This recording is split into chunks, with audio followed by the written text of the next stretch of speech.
con un personaje muy importante que en repetidas ocasiones hemos tenido la gran oportunidad de acceder, digamos, a sostener conversaciones muy ilustrativas respecto de grandes casos a nivel nacional. Nos acompaña nuestra querida amiga. Sí, muy buenas tardes, le saluda Laura Franco de Ecuador Informe TV, así como Guito nos comenta, es verdad, es un gusto nosotros tener que entrevistarlo a usted, doctor Zambrano Pasquel, es un honor. Nada más y nada menos, doctor. Bueno, vamos al tema, al grano, como se dice de manera popular. El señor presidente de la República, de la hermana República de Colombia, visitó los Estados Unidos hace poquísimos días. Previo a ello se daban una serie de expectativas negativas, no negativas, porque no había, digamos, una relación, si se quiere, amigable entre los dos mandatarios, porque incluso se recibió amenaza que se podía invadir y todo lo demás.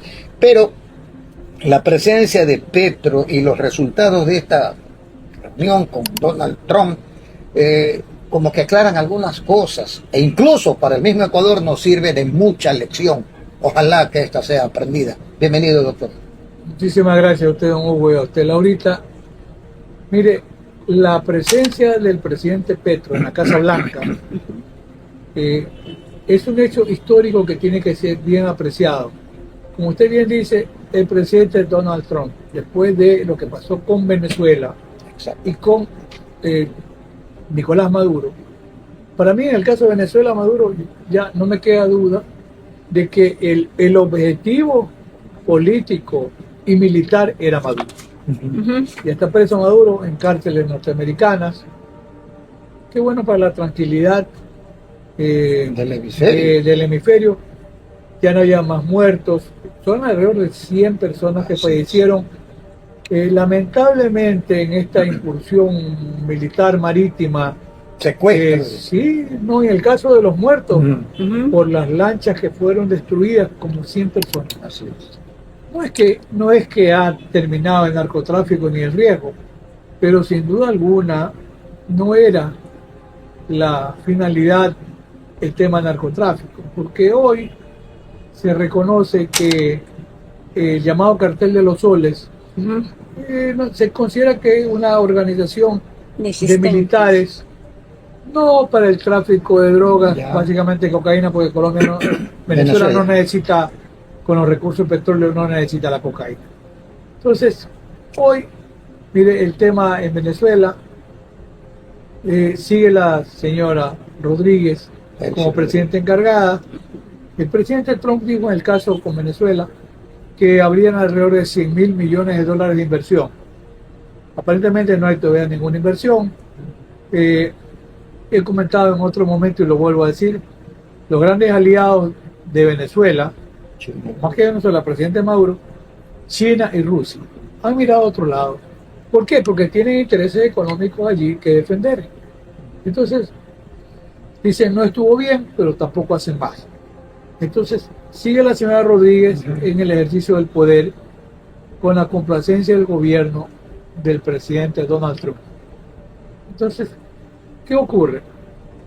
Recordemos, dijo el mismo presidente Trump que el siguiente paso era contra Colombia y dijo contra el presidente Petro. Incluso el presidente Petro, le revocaron la visa y él no tiene visa para ingresar a Estados Unidos. Él fue con una visa especial porque fue invitado por el Departamento de Estado de Justicia para una reunión con el presidente Trump. Y yo hay que reconocer algo. Fíjese el riesgo que toma el presidente Petro de ir a Estados Unidos, como yo digo, ir a la boca del lobo. ¿Qué hubiera pasado sin ninguna garantía? Así es. ¿Qué hubiera pasado si le suben una alerta roja internacional y lo meten preso en Estados Unidos y en la propia Casa Blanca cuando sale? ¿Estaría preso en Estados Unidos? Se la jugó sin ninguna protección y sin ninguna inmunidad. Sin duda que sí. Y en el desarrollo de la conversación, que él, en el foro de la OEA, parece que hace apenas un día, Petro ha dado uno de los discursos más brillantes que he escuchado en muchas decenas de años, porque lo hizo sin un teleprompter, sin leer ningún papel, lleno de buenos contenidos, y se refirió a su encuentro con el presidente Donald Trump. Y hay que mirar ¿Cuál ha sido la reacción del presidente Trump? Dice, entre otras cosas, yo no lo conocía, Ah, sí. ahora lo conozco. Es un hombre muy inteligente, lo cual es cierto. Claro. Y dice, hemos conversado sobre el tema relacionado con la droga, la seguridad del hemisferio. Él ha expresado, se refiere a Petro, su interés en recibir nuestra ayuda y se la vamos a dar. Y en esa línea, el presidente Petro le dijo al presidente Donald Trump, mire, los capos, los grandes carteles de la droga no viven en Colombia, Ah, sí. no viven en Colombia. Mire, y le dijo, están básicamente en lugares como Dubái, que se han convertido en un refugio de los narcotraficantes. No digo el narcotráfico, de los narcotraficantes que van con sus amigas, Claro. con sus amantes, con lo que les guste, Claro. en uno de los países más caros del mundo, pero van ahí, pues nadie los molesta, pueden invertir lo que quieran. Y le dice, presidente, le dice Petro, el presidente de Estados Unidos, señor presidente, en Dubái y aquí en Estados Unidos y en otros lugares de Europa, ahí están los líderes hoy del tráfico de drogas. Y dice, yo le tengo una lista que se la entregó. Si le entregó una lista a él, Sí, al perfectamente. Departamento de Ahí Justicia, está. para que el FBI pueda investigar. Entonces, como resultado de esto, además le dijo, el tema con Venezuela es un tema que debe superarse de manera pacífica, porque Venezuela tiene, como país hermano, país bolivariano, tiene derecho a recuperar la posibilidad de seguir produciendo, de seguir viviendo. Eso. Y el presidente Trump le ha dicho que es una gran idea la propuesta. Incluso, ojo, Petro, él voluntariamente se prestó, dio su predisposición. ¿Para qué? Para ser un mediador en el conflicto con Venezuela. El presidente Trump le ha dicho que sí. Y lo otro adicional es que incluso el presidente Trump termina diciendo, yo no lo conocía, es una gran persona. Y dijo al presidente Muy Trump que le duela mucho, viva Colombia, dijo el presidente Donald Trump. Y le dijo Petro, mire, yo no entiendo por qué razón Ecuador, un país hermano, que es parte de la gran Colombia, ¿por qué nos declara una guerra de aranceles que hasta el momento es unilateral? Sí. Porque salvo lo que dijo el ministro de Energía de Colombia, no le vendemos energía a Ecuador. Así es. Bueno, pero este tema de las imposiciones arancelarias todavía no se hace en realidad. A ver, usted le pone un arancel mayor a ciertos productos que se quieren traer a Ecuador. Correcto. Usted lo que puede propiciar es que va a incentivar el contrabando. Con la cantidad de pasos clandestinos por la frontera, si un comerciante dice, bueno, yo tengo que pagar, estoy imaginándome, antes pagaba de impuestos 2.000 y ahora que se me está exigiendo un 30% más, yo voy a terminar pagando 5.000 o 6.000 dólares cuando puede clandestinamente ingresar de contrabando. Se ahorra ese billete. Un tema reconocido. Uno son los pasos legales en la frontera y otro los pasos clandestinos, que en algún momento solamente recuerdo, no es más tiempo para ir al detalle, lo que hizo Jan Topic. Correcto. Ahí están detectados, hizo un estudio con inteligencia artificial, con los drones, etcétera. Esos pasos clandestinos son los que permiten la cantidad de droga. Y hay que recordar, porque además él le dijo, señor, le dice al presidente Donald Trump, yo no entiendo por qué el presidente Daniel Noboa, con quien nos llevamos de alguna manera bien, hoy día cierra toda posibilidad de diálogo.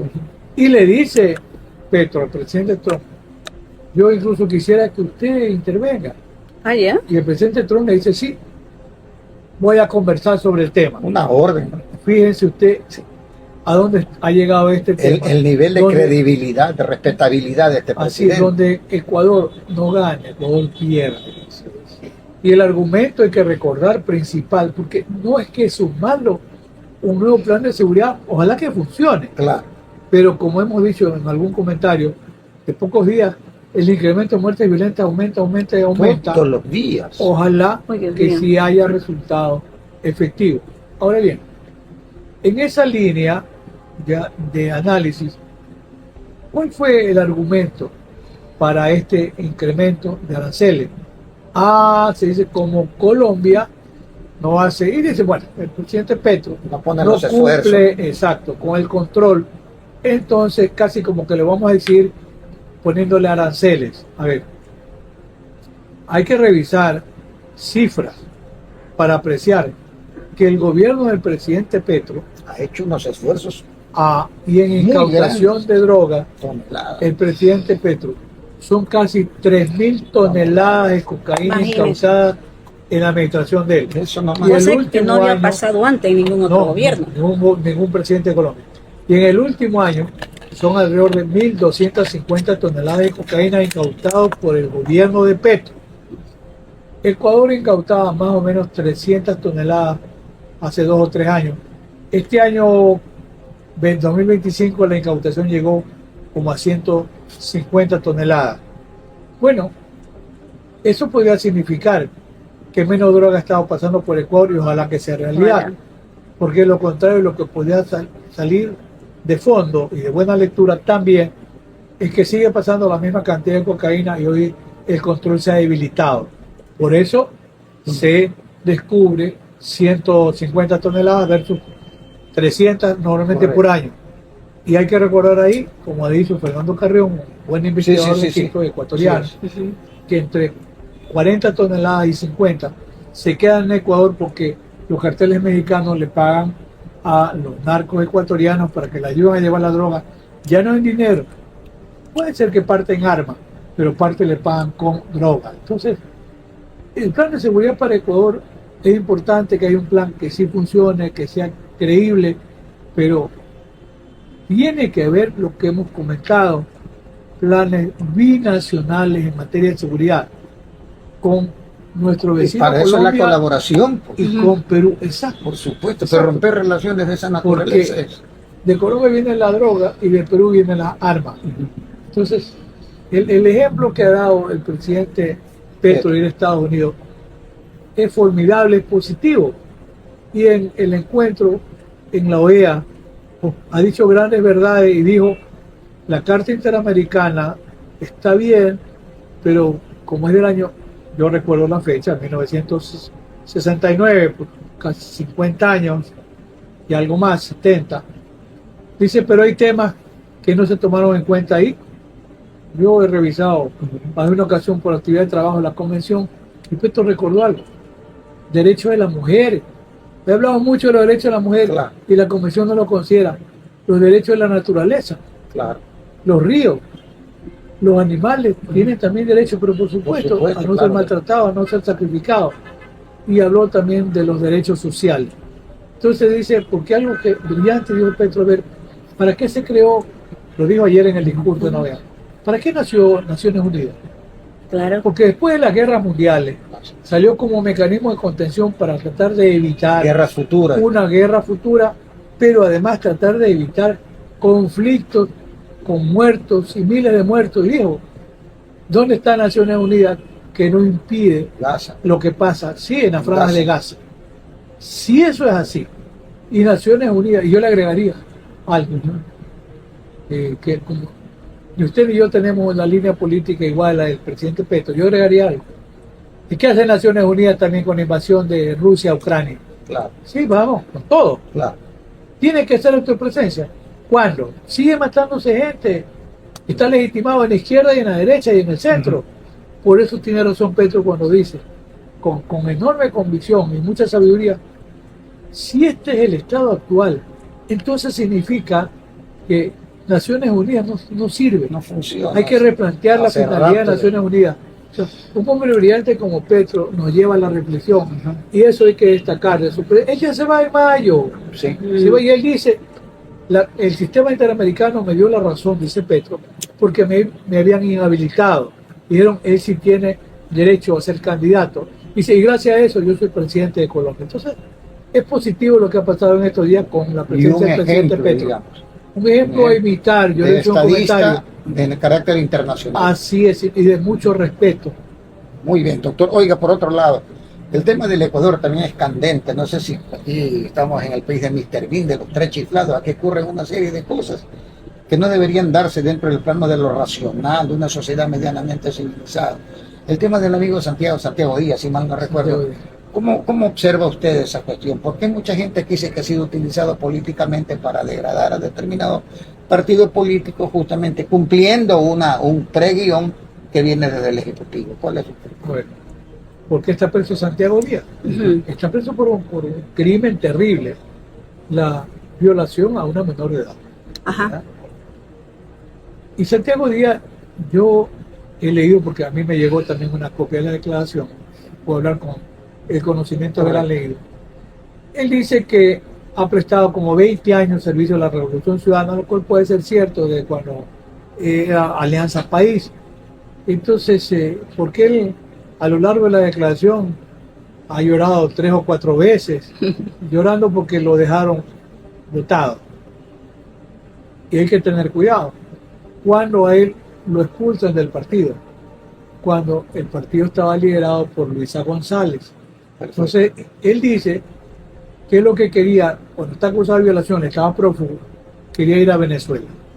Tomando en cuenta que está con frecuencia allí el presidente Correa, y Santiago Díaz dice en la declaración que él recibió el encargo de Correa de traer dinero para la Revolución Ciudadana.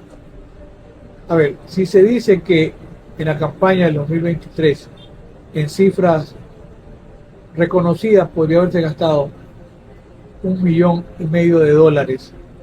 Hay igual ADN, pero se dice que deben ser mucho más de $5 millones, cifras que no se reportan, pero quedémonos con esa cifra de $1,500,000. Dice Santiago Díaz que él de Venezuela, por encargo del presidente Correa, traía dinero. Él dice que 2 o 3 veces trajo, estoy repitiendo lo que él leía en la declaración de él, $9,900 porque el presidente, porque de esa manera pues no había problema con la cantidad de dinero y no tenía que ser sometido para poder ingresar legalmente. ¿Ya? Él dice que en el año 2022 recibe, porque él habla de muchos viajes a Argentina, a México, porque él dice que llegó a ser parte importante en el buró político. Es posible que haya sido así. Creo que llegó a ser incluso un momento jefe de campaña. Él se veía en aquel momento la relación era buena con Marcela Aguinaga, con Luisa González, con Andrés Arauz, etcétera, así, con el alto mando. Entonces, él dice que en el 2022 él recibió el encargo del presidente Correa de invitar a la abogada Vivian Hernández para que vaya a Venezuela porque le quería consultar la situación de él en algunos procesos. Para aquel momento ya habían salido de manera atolondrada la sentencia del caso Soborno. Claro. Caso que yo conozco bien porque yo he sido el abogado defensor del presidente Correa en ese caso, Soborno. Y ahí fueron contra el tiempo, un recurso de casación que se lo tramitó en 17 días. Era impedirle que sea candidato, esa fue la razón, y lo consiguieron. Porque al final de la jornada se lo condena a Correa por un lavado de activos por $6,500. Que fue un préstamo, ridículo, un préstamo de una caja chica que ven a presidencia que fue devuelto a razón de $500 mensuales. Entonces dice Santiago Díaz que como después de, yo sostengo, después del caso Soborno, porque así está en la fecha, él dice que marzo, abril debe viajar para conversar, incluso le pide que invite a la abogada Vivian Hernández para consultarle unos temas del presidente Correa que estaban pendientes, otras indagaciones, investigaciones, y dice Santiago Díaz que él viaja con la abogada Hernández y abogados que trabajaban con ella, porque el viaje de Vivian Hernández era para tener una consulta profesional que es totalmente legítima. Y él dice que estuvo en Venezuela pocos días, los abogados de la abogada y la abogada Vivian Hernández, y ella conversó, él no sabe qué, con el presidente Correa, por los temas que él tenía pendientes. Y ahí llega la historia, porque él dice que en su momento de regreso, la abogada Vivian Hernández se molestó porque hubo contratiempos y lo dejó votado. Mire, como este tema lamentablemente forma parte de lo que yo digo en algún otro segmento, lo que puede llegar la politización de la justicia. Entonces, ahí se trata de dejar en el imaginario colectivo la idea de que hubo mucha gente que viajaba para lavar dinero. Para empezar, esa es la narrativa que se quiere imponer. Delincuencia organizada, se quiere que haya un Padrino, Ajá. un Vito Corleone, Un que Vito quería la Corleone. organización criminal, que Un Alfonso no se sabe Capone. quién es. Dos, se dice que lavar activo. Pero el delito de lavado activo es la transformación de un delito fuente o primario que debe ser ilícito. ¿Y cuál sería el delito fuente o primario? No existe. En principio se dijo que podría ser dinero relacionado con el narcotráfico, pero Venezuela no necesita el narcotráfico porque tiene el dinero del petróleo. Me quedo con lo que dice Santiago Díaz. Él dice que hubo recursos que él los recibe en efectivo, y él dice que pidió la ayuda para poder transportar, parte lo traía él en efectivo, él dice incluso de dólares y euros, y él dice que al llegar a Pasto, a la frontera, a él le dan todo el dinero en efectivo. Quien ingresa el dinero a Ecuador es Santiago Díaz. Él Allá. dice que en Pasto toma el dinero, alquila un carro, y él dice que le dijo al que alquiló el carro, vea, sin parar hasta llegar a Quito. Si alguien ingresó dinero a Ecuador, Fue es Santiago Santiago Díaz. Y él Ajá. dice que le entregó a Luisa González en la peluquería, etcétera. Mire, es la declaración de un delincuente arrepentido que está imputado en un delito muy grave como es violación. Aquí, Y utilizado, digamos. del análisis técnico hay que pensar lo que se llama la credibilidad de la versión. Una credibilidad que tiene que ver con lo que se llama contextualizar, contrastar lo que él dice. A ver, ¿qué otro elemento de confusión hace creíble la declaración de Santiago Díaz? Lo interesante del tema es que él dice que no es que viajó, en el caso del abogado Vivian Hernández, para traer recursos. No, él dice que fue por una consulta, lo cual es absolutamente cierto y totalmente legítimo. Ujú. Si alguien trajo dinero a Ecuador, es Santiago Fue. Díaz. Pero, traer dinero tampoco es delito. Porque estoy pensando, y él dice que sí, que como en Venezuela había personas que querían apoyar a la Revolución Ciudadana, incluso menciona a la señora Rodríguez, hoy la A Delcy presidenta encargada. Rodríguez, imagínese. Él la menciona en la declaración, pero él no dice que de ahí vino el dinero.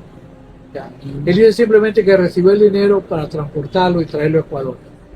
No hay un indicio que permita afirmar que ese dinero tenía origen ilícito. O sea, para mí, no hay origen ilícito en el dinero, no hay lavado de No hay activos, lavado de activos. no hay tampoco delincuencia organizada. Entonces, ¿por qué razón se lo utiliza Santiago Díaz? Es una carrera en el ámbito político para tratar de seguir desprestigiando. Yo no estoy defendiendo la Revolución No. Ciudadana, por si acaso, Pero los hechos lo Simplemente dicen. está dando la verdad que ha sucedido. ¿Cuál es la finalidad? Así es. Era eso. Y seguir pensando. Y banquearlas en las próximas elecciones. Que el Consejo Nacional Esa- Electoral le diga, no, ustedes no Esa pueden es la participar. idea de fondo, sí. Y decir a la final, porque tampoco dice que el presidente Correa le dio el dinero, tampoco lo dice. Entonces, Que ganas no le falta que le diga que poner eso en la boca de él. sí, ha dicho que él se reserva para otros aportes y declaraciones. Pero la declaración de Santiago Díaz carece de la más mínima credibilidad. Perfecto. Ha sido mal utilizado, y lo que hay que dejar en claro es, no puede la Fiscalía llegar a un acuerdo de delación premiada, de cooperación, con un delincuente arrepentido por un cargo gravísimo que es la violación. Violación a una menor de edad. Ah. Doctor, por otro lado, ya que estamos hablando de estas cosas, y la verdad que Ecuador se gana un premio de las grandes ligas en casos totalmente sui generis. El asunto del titular del Consejo Nacional de la Judicatura, don Mario Godoy, ¿cómo le ve usted? Lo tratan, digamos, de proteger, porque la gente está viendo eso a toda costa, le dan largas al proceso, cuando es evidente de que él ha estado manejando el Consejo Nacional de la Judicatura de una manera que no debe darse, por decirlo menos. Yo sigo sosteniendo que seguramente en el ejercicio profesional, el doctor Mario Godoy, su cónyuge, su estudio jurídico invicto, seguramente generaron mucho dinero, es cuestión de mirar las declaraciones. Un estudio jurídico tiene derecho a recibir una consulta, dar asesoría y defender al que quiera, Correcto. Ese no es el punto. Que pudo ser a Fito, que pudo ser a Fede, algún miembro de la mafia albanesa. El problema está cuando hay personas cercanas a Godoy. Como la esposa en este caso. Bueno, la esposa podía legítimamente ejercer la profesión. Claro, ahí puede surgir lo que se llama un conflicto de interés. Me estoy refiriendo ya a la presencia del director provincial del Consejo de la Judicatura de Pichincha, puesto por Mario Godoy. ¿A quién se le acepta la renuncia y no se lo destituye? Ojo.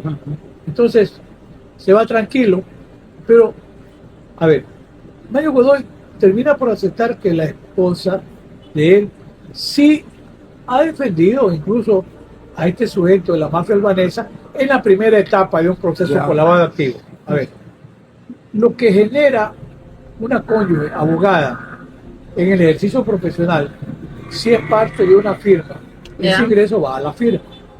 Si ella es abogada, como es el abogado, y ella, si no tienen separación de bienes, en principio no las tiene, lo que ella gana, la mitad es de ellos y la mitad es de Godoy. No hay barajo. Porque eso sea conyugal, Claro. pues. Pues él se beneficiaba del ejercicio ahora. Y sí sabía. Así, y sí, claro. Y lo otro es que en el proceso van apareciendo una serie de hechos que ponen en evidencia lo que siempre he comentado yo, he cuestionado el abuso de poder. Porque, ojo, Mario Godoy va a la visita a la señora Nubia Vera, Así la que tenía que resolver el tema de la vicepresidenta de la República, y le llevaron un El pendrive. pendrive. Y ahí va el asesor jurídico, Gaibor. Gaibor, otro más, y ahora está apareciendo que uno de los asesores jurídicos es el que redactó el fallo, y ya lo ha declarado la cónyuge del asesor jurídico. Ya. Entonces, usted va sumando, don Hugo, un hecho, otro hecho. A ver, este momento tiene que entender, don Mario Godoy, que la función judicial hoy está hecha pedazos, más de lo que estaba, por su presencia allí. No, El sí, desprestigio va de lo personal, va de lo institucional del Consejo, porque ahora se dice, bueno, ¿y quién nos nombró a Gaibor? El Pleno del Consejo de la Judicatura. Ese Consejo de la Judicatura también está deslegitimado con haber nombrado a una persona como esta, que ya van apareciendo en las historias, comprobadas, la relación antigua de amistad en la universidad, Mario Godoy con este ciudadano Gaibor. Que lo invita a una fiesta, no sé El qué. matrimonio Y de que él. no son amigos. No, el matrimonio Es de él. evidente, Entonces, pues. al final de la jornada, la presencia del doctor Mario Godoy le causa un terrible daño a la administración de justicia. No solo eso, Ese es el título. el propio desprestigio personal para él. Pero mire, Y lamentablemente, queda señalado para así, la posterioridad. lamentablemente, ese es el caso de corrupción más importante que hoy enfrenta el Ecuador. Pero como esto puede terminar en el ámbito de la arena política, ¿qué es lo grave? Que la institución opera con votos. Y si este momento necesitaría 102 votos, si mal no recuerdo, para ser destituido. Creo que la RC va en la línea de la institución. El partido de gobierno como que está medio fraccionado. Hay gente como Castillo que dice que sí, otros dicen que no. El presidente de la comisión pues lo defiende a capa y espada. Es el abogado defensor virtualmente de Godoy en el juicio político. Este juicio político desprestigia a Mario Godoy a niveles que no nos imaginábamos. Desprestigia la función de administrar justicia. Perfecto. Tampoco le hace un bien al gobierno, porque Lo pone en si evidencia. Exacto. Si el gobierno lo está protegiendo, como decían las abuelas, la razón no pide fuerza, y esto es así, también se desprestigia el gobierno. Perfecto. Muchísimas gracias, mi querido doctor. No puede ser de otra manera, mi querida Laurita, con el doctor Así, Alfonso Zambrano doctor. Pasquel.